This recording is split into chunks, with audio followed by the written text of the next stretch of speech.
আসসালামু আলাইকুম। আজকে হতে চলেছে আর একটা নতুন এক্সপেরিমেন্ট। এটা আমি ফার্স্ট টাইম ভুলবশত আমার কাছে হয়ে গেছিল। তো আজকে আমি আপনাদেরকে করে দেখাচ্ছি। এটা আমি নিয়ে নিচ্ছি পানি একদম মিনারেল ওয়াটার। পরিমাণ মতো পানি নিয়ে নিলাম।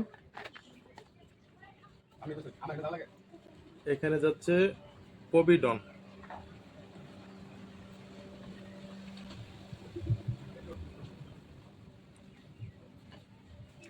এখন আপনারা দেখতে পাচ্ছেন এটার কালার একদম লাল হয়ে গেছে।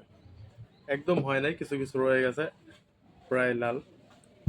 সো এটাকে যদি আমি মিক্স করি তাহলে এটার কালার কিন্তু সাদা হয়ে যাবে। হলো না, কিছুটা কালার এখনো রয়ে গেছে। তো তার জন্য আমি এতে মিক্স করে দেব হাইড্রোজেন পারক্সাইড।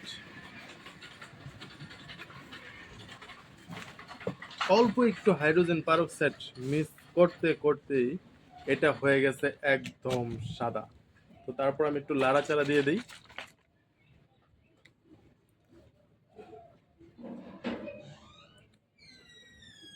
দেখতে পাচ্ছেন আমাদের লাল পানি হয়ে গেছে একদম ফকফকে সাদা।